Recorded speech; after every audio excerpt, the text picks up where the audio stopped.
Good evening, everybody. Welcome to our abode. Well, it's actually our conservatory. It's a little warm. Yeah. We picked one of the warmest nights of the year so far to have a little chat with you. We just wanted to jump on and discuss our recent cruise on Holland America and what we thought of it, because it was our very first ever Holland America cruise. So why did we pick Holland America in the first place? I think it was more for the itinerary more than anything. It covered a couple of things that we wanted to do, which was it started off in Reykjavik in Iceland, so it gives us an opportunity to go and see Iceland, and a bit of Scotland, but also terminated in Copenhagen. So I used to work there years ago, but you've never seen it, so Yeah, another excuse to see somewhere else. see new places and obviously experience a new cruise line. Yeah. We've tried a few new other cruise lines there recently, but we've never managed to try Holland America. So the price, itinerary, all suited us. Yeah, it had they have it what they call have it all. So they had gratuities included, beverage package included, Wi-Fi included, excursion credit, and specialty dining. Yeah, so it was a good deal. Yeah. So that's why we picked that itinerary, and it's the ship we sailed on was the Nieuw Statendam, which was one of their more modern or newer ships, isn't it? Yeah, it's one of the Pinnacle class. Yeah, so their largest ship, the 3 Pinnacle class, I think they've got. Yeah, Rotterdam, Koningsdam, and Nieuw Statendam. Because if you followed our videos before, you know we quite like the large ships. So she was 99,000 tons. So yes, just shy of 100,000. 20 years ago that would have been a big ship, but not these days. Our first thing we had to do was get up to Iceland. Yeah.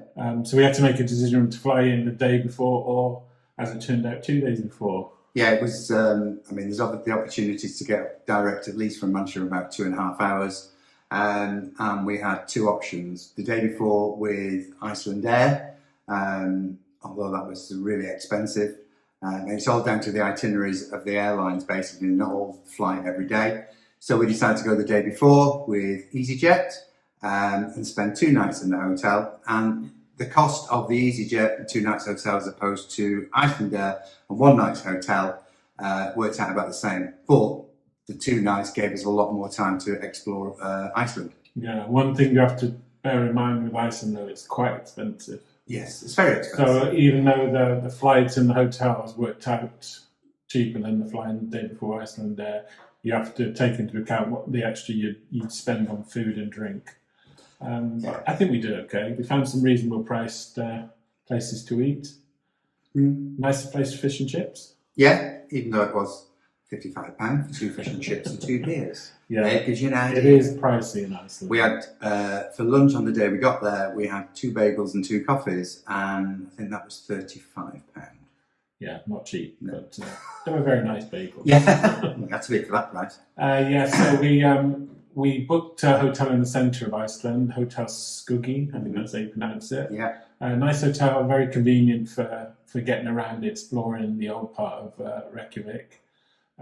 We got there really early. Our flight was really early at 6:30 a.m. So the thing about getting into Reykjavik as well, I mean, you can obviously get a taxi if you've got £100 to do a transfer, and I'm serious on that. So we did a bus transfer, and they always go when the flights come in. It's all very well organised. Ours was 9:15, takes about 45 minutes to a central bus terminal. And then if you want a transfer to your hotel, you get what you call a smart bus. So think of a minibus, because the big coaches aren't really allowed in the city centre. Although it turned out we could walk from our bus. Oh no, we did have to get the little bus. Yeah, we got the little bus, and this is by pure chance. When we picked the hotel, they all have designated bus stops, and ours was bus stop 9, and it was literally around the corner. Some of the other hotels you'd pick, there'd be a local bus stop, but it might be a little bit more of a walk. But it's very, very flat, so you know. Yeah, but we were lucky. It literally was around the corner. So we arrived at hotel just after 10 a.m, I think. Something like that, yeah. And of course, we couldn't check in straight away. You got to see at 3 o'clock. We had to. They took our bags off us, and so we used it as an excuse to go and explore the city. Mm-hmm. It was quite cold, even though it was June. I think what made it colder, there was quite a cold northerly wind blowing, so it was. It's nice bright blue skies. Yeah, it was nice weather, dry at least. But I had to buy a hat. Oh yeah, you did. The one thing I forgot, and I'm going to Iceland. Clever. Yeah, so we explored the city, had some lunch, and they let us check in slightly at about 2 o'clock, didn't they? Or something like that. Then we went out for lunch, and then the following day we booked an excursion. Now, one of the most popular excursions in Iceland is something they call the Golden Tour. Golden Circle, yeah. The Golden Circle Tour, yeah. Which takes you from Reykjavik out into almost the centre of Iceland to a few places of interest.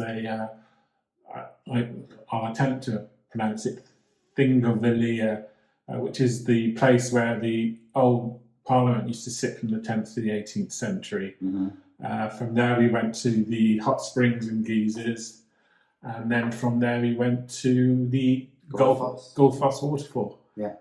All in all, it took about 7.5 hours, so quite a full day. We got back about 4 or 5 o'clock, didn't we? Yeah. But if you do go to Iceland, you've got time, would recommend that. How much did the tour cost? It wasn't too bad. I can't remember off the top of my head now. It wasn't too bad in comparison to the prices in Iceland, but you can get discounts if you ever hunt around and stuff like that. But again, that's what's well worthwhile. You're getting a good taste of Iceland in a day, basically, At a reasonable price. Yeah. Yeah, you get to see a few places you might not see if you just stay in Reykjavik itself. Yeah. So that was our 2 days, and the following day we were boarding Nieuw Statendam on Saturday the 8th.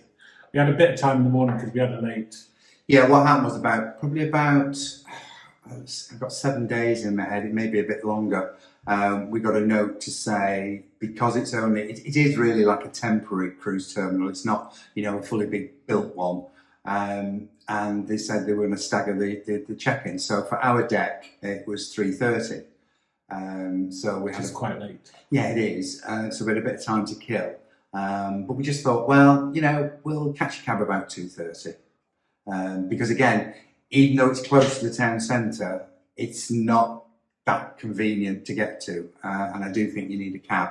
So, you've got to factor that in because again, as I said before, they're not that inexpensive. But as it was, we got there and we literally sailed through. There was hardly anybody in front of us. Yeah. Because most people were already on. Yeah, and then we just dropped the bags, literally walked through security, walked up to facial recognition where they scanned our passports, did facial recognition. I'd already done a lot of the online checking through the Navigator app prior to getting to Iceland. And then literally took your photograph and that was it, you were on. Yeah, it was very well organised. Yeah. I mean, the one beauty about that was that when you've been on other cruise lines and you get on early, everybody wants to get on, get some lunch. You're hanging around while your room's ready. Well, of course, at that time, it was just before 3 o'clock. It was done. It was there. And we walked in and our bags had beaten us. Yeah, which is unusual. Not unusual, but it's nice when you it's bags nice. Yeah. Because there's always that slight panic, isn't there? Yeah. When they're going to turn up in time for you to change for dinner. Yeah. Which is why we always try and take a carry-on. Yeah. If you can. Yeah. There's so much to change into if you need to. But like I say, they were there. Yeah, they were lit. I never expected it. Walked through the door, there they were on the bed. No sooner as we got into the cabin, that our cabin steward was knocking on the door to introduce himself. Yeah. I think his name was Uni. Yeah. He was excellent throughout the week, wasn't he? Absolutely. Yeah. 2 turn-down services. Yeah, so you probably hear me a lot go on about the little touches that HAL, or Holland America, that's what we'll call them, do that other cruise lines have stopped doing. And one of the first ones we noticed is 2 cabin services a day. A lot of the major ones have gone to 1. Some lines say, do you want it morning or evening?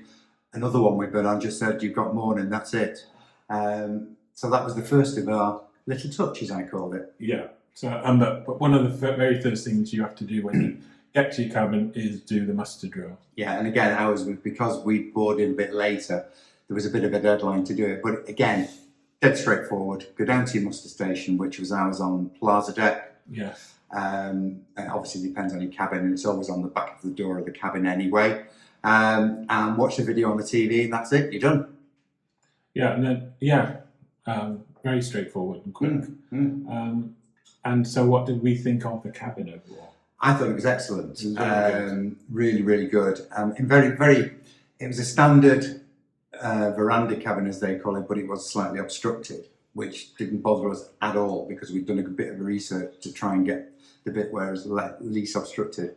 But it's think because it's a very new ship, very much the bathroom was such a brilliant organised way with this huge shower. Yeah. And I mean huge, with a great powerful shower.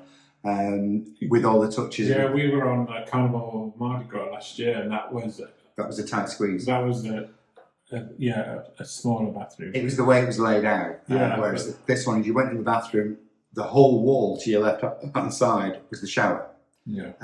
Very well designed. And Elemist stuff that to give you to use. So you had toiletries. That's the word I'm looking for. They had separate shampoo, conditioner, body wash in the shower. Over the wash hand basin, there was body lotion and hand wash. So we had a great mirror that lit up so it didn't steam up. Yeah, that dreaded thing when you've had a shower and then you can't even see a thing. Really, really pleased with it. Yeah, good storage as well. Yeah, there was storage. I mean, there was obviously the wardrobes, closets, whatever, with little touches like lifting up shelves if you've got some really long clothes and stuff like that. But then I found 2 pull-out drawers under the bed. Never found that on another cruise line. No, I mean, there was still room to put suitcases under. Yeah, hooked on the wall for coats and stuff like that. But then in another unit, glassware, champagne glasses and wine glasses. A fully stocked minibar. Obviously, that's chargeable. It wasn't included. If you've seen some of our previous videos, normally on Sail Away we like a glass of champagne, so you normally have to go hunting for champagne flutes. I had to go running off and find some champagne flutes. Well, I didn't have a bottle of champagne this time. No, there's a reason for that. Yes, there is. But I'd have had the glasses if I did need them. There was beach towels there. There were blankets for the chairs, if you're on the balcony. Because obviously we were sailing in colder climates. Yeah. The in-room safe would have taken a laptop. Yeah, it's good. I've had other ones where I'd struggled getting an iPad in. So that was good. There was more storage over the sofa, but that had your life vests in there as well. Bedside cabinets, not just shelves. Actual cabinets with 2 drawers in. Yeah, we like that. And plus the sofa and more drawers on the desk area. So, all in all, very well furnished. Yeah, and a decent sized balcony as well. It's quite deep. Yeah. Yes. 2 nice chairs. Yeah, reclining chairs with footstools. Still a silly little round table, like a lot of people. Yeah, and a big table. Can't complain. So, no, all in all, impressions of that really, really good. Yeah, a very good cabin for the price we paid. Very comfortable. And to say it was an obstructed view, it wasn't really that obstructed in my opinion. No, I mean that obviously kept the Well, obviously, this video is playing, we'll be showing images of the cabin. I mean, obviously that brought the price down. So, but thought, well, we might as well try it. What we're going to do once. Because we knew with it being more of a cold weather one, we wouldn't necessarily be sunbathing on the balcony all the time. No. But it's nice to get out there. Yeah. So from there, we wanted to just talk about every cruise line now has a navigator or an app. Yeah. For navigating your way around. And yes. That was particularly good because we have the Wi-Fi anyway. Yeah, so Wi-Fi is included. I mean, obviously, like a lot of cruise lines, if you want to use the app, you connect to the ship's Wi-Fi and it's free to use. But of course, they're encouraging a lot of people to do that for your dining reservations. If you want to do, I think theirs is called Your Time Dining. I can't remember now. Yeah. Everybody's got their own title of it, haven't they? So, but with HAL, I wondered why I couldn't make a reservation for that night because I hadn't done it in advance. Yeah. And it's because reservations for dining on your time, as I'm going to call it, close at 4:00. We just missed it. Yeah, so that was fine. So that night we just lined up because we hadn't got a reservation. And they gave us a pager, so we just went back to the ocean bar. Yeah. And didn't have to wait long. No, we didn't actually. Other nights I did book them. I'd already booked the steakhouse in the Pinnacle Grill because again that was one of the benefits of the Have It All package.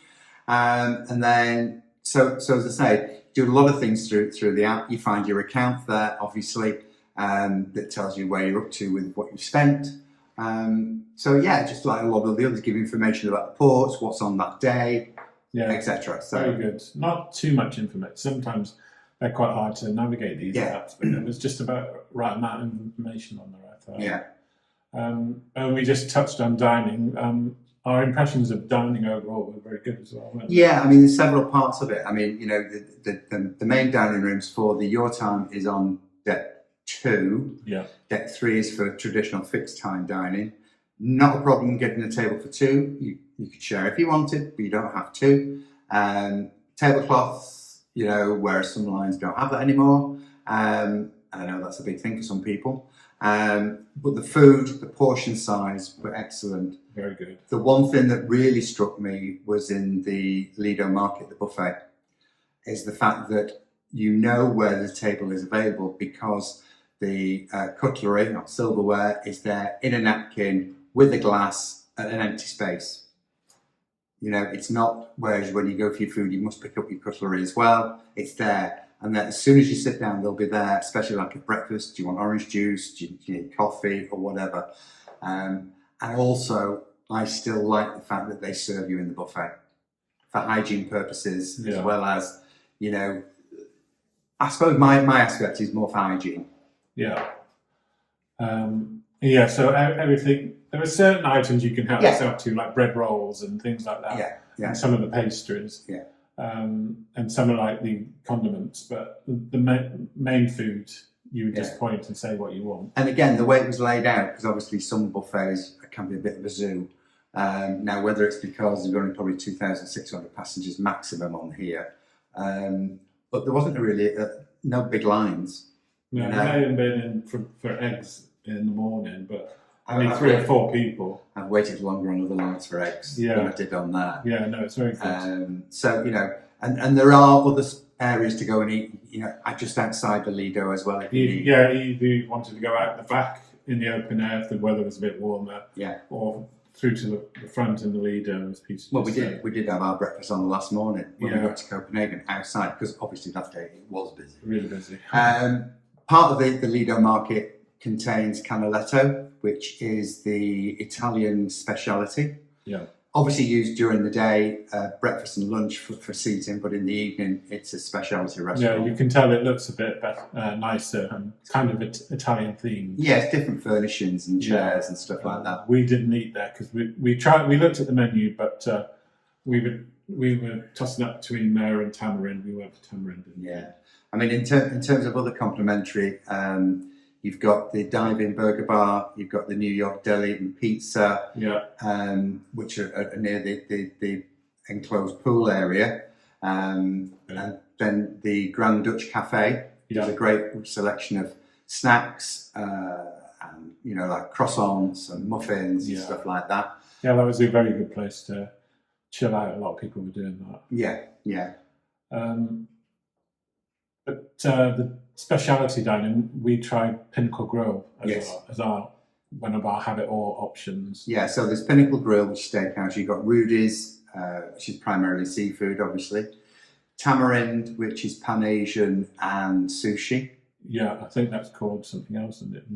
Nams, I can't remember. Namchi or something. Yeah, and then just mentioned canaletto. So you've got a selection to choose from anyway. Yeah.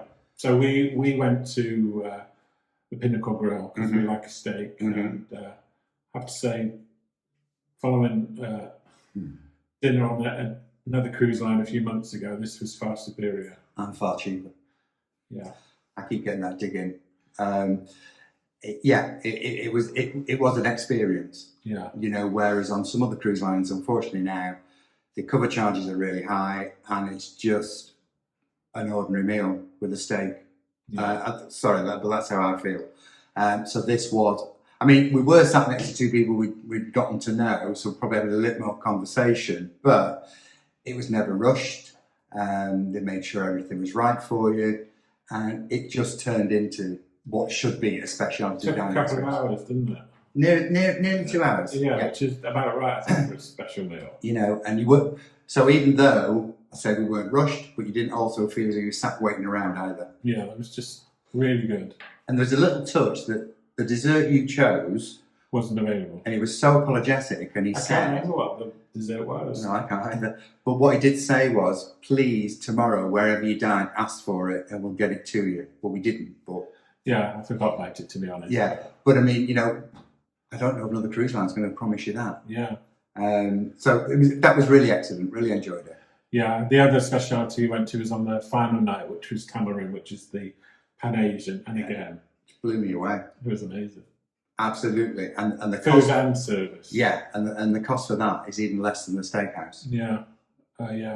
I'll show some pictures of the food we were eating, but it's so tasty. And a view of the sea view pool. yeah, and the lake. Yeah. Weather wasn't brilliant, so I'm sure it was nicer in the... It was more interesting watching people who were still in hot tubs and the pool at that time of night. Yeah, In that especially weather. on the last night. Well, hot tubs are nice, aren't Well, they? yeah, true. I think that pool's heated anyway at the back. Yeah, but again, yeah, very good meal. So we'd recommend Tamarind. And Yes. Mariella, our server, was Yes. excellent. So from there, how did you feel about the overall entertainment? Entertainment. You've got to understand that we're not necessarily theatre buffs, if you know what I mean. We don't always go for the production shows. Yeah, unless it's something that we really want to see. Yeah, so I know a lot of people and a lot of you do like to go and see those, but that doesn't really bother us too much. You know, we're not one of these saying, well, what time are we going to eat because we're going to miss that show. But on the other side of it, the live entertainment in terms of in the lounges was amazing. You've got the Rolling We'll say Stone. amazing a lot during this. So. Yeah, Rolling Stone Lounge, which is primarily, as it implies, it's rock, but it's soft rock. It's they're really good. Yeah, very good. And then Big live band, Yeah. live vocals, And then- excellent. Billboard Online. Now, unfortunately, that's like the piano bar. Unfortunately, the lady was ill first part of the week, but she did come on towards the end of the week. Yeah. So again, you've got that side of it as well. Yeah, that's soft. And they hold little seminars and quizzes in that area as well. Yeah, they use that multifunctional. And then the other big one is BB King's Blues Club. Yeah, which is soul and blues and R&B, so a mixture. And at the end of the night, So it it's a switches. disco. Just a guy comes on with his little laptop. And But I mean, the lady on that, the singer, was again amazing. amazing. We kept saying, "Oh, she reminds us of Better Night." If you're from the UK, you'll know who Better Yes, Night is. yeah. But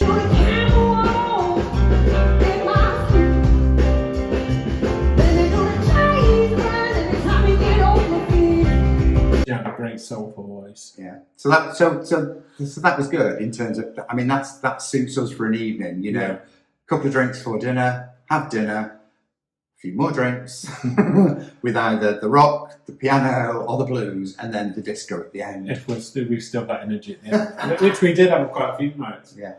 I mean, there is always a comment about how that everything closes down earlier.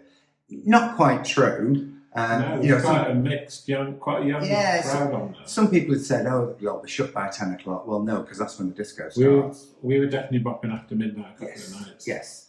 And the demographic was across the board. Yeah. Very Again, nice. somebody had said, "Oh, it's all for people between and death." Well, no, because there was young kids on there was teenagers, there was early 20s, the whole range. Yeah, very good. So good. And you were talking about a drink before dinner. There's some good bars on there. The Ocean Bar, we'll give a shout out to them. Yes, They looked after us very well. yes, very good. Where was the other bar that we used to like to go? Well, the other way to go would be the Crow's Nest. Yeah. Which is it's a great venue because it's in front of the ship, with the views. Quite a strange setup because a lot of other cruise lines, when they have that, it's like a premium bar because it's got the sea views and whatever. This is a multifunctional space. Yeah. You can get alcoholic drinks there, you can get coffee, you can get snacks. It's the shore excursions, it's the games area where they've got a lot of table games. There was even a wedding there, wasn't there? Yeah, and then there's the art studio. So it's the whole it is a multifunctional area, Yeah. but it's nice in the evening. Go and have a drink there, obviously, because you can see the sea views. Yeah, nice comfy seating. So. Yeah, and I'm trying to think of all the bars. We'd always go to the Ocean Bar. We'd go to. We'd often go to the Rolling Stone Yeah. or the And again, Onboard. because it's a smaller ship, it sounds daft, 100,000 tons near is a smaller ship. again, the flow is very well. You know, it goes from one bar to the next area and whatever. So you're not constantly going all over different areas. Yeah, no, that was good. The spa and fitness, you partook a bit. Yes, I did. Yeah, for a change. Great gym area. I mean, spa, no, because that's all chargeable and whatever, and I'm not really bothered about that. But the fitness area was really good. Again, great sea views because that's where it's located, and it was quite well attended. So you know that was one part of that side, the fitness side of it. There are other activities around the ship. You know, the old shuffleboard. There's Jogging track. yeah, the jogging track up on the top. You know, your promenade deck on deck three. Yeah, three. It Does wrap around. wrap so around. It's quite narrow, and you don't. Yeah, but you can get all the way around, and 3 laps is a mile. So you saw because our balcony looked straight down onto Yeah. that, so we could see there was a constant stream of people. You know, sometimes early morning out walking. Yeah, I went round it and I lost track, so I don't know whether I did 2 miles or whatever. The jogging track was 12 laps for a mile. Right. Not that I'd be jogging anyway, but there was also quite amusing fitness equipment up there. Obviously, there is a sports court, you know, with basketball, Yeah. people playing pickleball. Pickleball seemed very popular. Yeah, but you know, if you want a cruise line that's got your rock climbing walls, you know, roller coasters, Water slides. yeah, water slides. This is not the cruise line. No. I would say this is more traditional cruise. Yeah, yeah, Which is what we like these days. yeah. You did try rock climbing back in the day. That was didn't 20 years ago, and I've not done it since, and I failed miserably then. But at least you had a go. I didn't. I've done a zip line. Yes. I've done. You did the roller coaster on Carnival. Yes, I did that, and I've also done the skydiving thing. Yes, but there is plenty of things if you want to be physical Yeah. and get your heart rate going. There are Oh yeah, plenty of things to do. yeah. And in terms of other activities that are not necessarily related to fitness, but I mean, they'd have a lot of classes on. Yeah. You know, loads of things in that daily planner. There'd be lectures in Yeah, one there's- stage. I noticed that in the Lido there was a guy. You know, people were doing reflexology, and they were Yeah. stepping on ink, and he was like reading. Yeah, And then suggesting implants for your feet to support them, for a fee. obviously. Yeah, so yeah, lots of that. So after that, shops. What do you think? We didn't buy a lot on there. Did buy anything, did I? I think did we not? No, Did we not buy any? no. No, we didn't buy anything. There was a lot of high end. Yeah. You know, but there was also the duty free shop, which again was no good for us because we were staying in Copenhagen, so if we were going to get any duty free, we'd have to go to the Copenhagen airport. Yeah, you've got your brand, your Holland America shop. Yeah, and you've also got cool. your things that you've forgotten. Yes, which are always a premium. Yeah, And I think we touched briefly on the outdoor spaces, but there was a. It's technically not outdoor, the Lido pool, but it does have a retractable. Oh yes, yeah. Sorry, yeah. But then you've got the pool at the back. I think is that the panorama pool, Sea view pool. sea view pool. There's a bar out there as well, which Yeah. wasn't used very much during our cruise. Not on this one, no. So yeah, I think. But one thing we did admit to say was about the orange party. Oh yeah. Holland America always have an orange party. So Because like MSC have a white party. NCL Glow, Yes. you know, so they all have one. But this obviously orange is the colour of the Netherlands, and so they encourage everybody. So that night, all sorts of things orange were outside the shops to buy. Yes. Hats, necklaces, feather Yeah. boas. Yeah, headpieces, you Yeah. know, stuff to put in your hair. And I haven't got quite a any. few people we made the effort to wear something orange. A lot of people went over a lot more over. Yeah. Well, they're regular people. They know how to do it. And I think one of the funniest thing was there was like a bar crawl. Oh yeah. And And the end of the bar crawl was the ocean bar, which we happened to be sat at we just sat down and when they turned out. it was really good fun. And everybody did that. And I've seen the post. They really enjoyed it. Yeah. Well, they definitely looked like they were having fun. Yeah. Yeah. So yeah, and that carried on into the BB Kings in the evening. Yeah, that was all decked out orange and whatever. Yeah. So that was really a busy night actually, but well attended. Yeah. So we probably should talk briefly about the ports of call. Yeah, go on. So we left Reykjavik. Mhm. We went down to the south of Iceland, to the Westman Islands, they're called, but specifically to a port called Jaime. We had to tender to that. Yes. Not a lot to do there. It's not a big island, but it's very picturesque. Mhm. We took the tender, strolled through the town, then up over down to a little church. There was also a medical museum. Medical museum. Ooh, wow. Yeah. I'm most thankful for modern medicine. Yeah. Some of the instruments we saw in there were. Those contraptions. Mm-hmm. Yeah. So and then we went down to the pier edge. We were joined by a Viking ship. I can't remember which one it was. The Viking Star. No. Sky. No. Okay. I'll put a little thing in the bottom to tell which one it was. I mean, because they're such a smaller ship, they got in a bit nearer than we did, but they still had to tender. Yeah.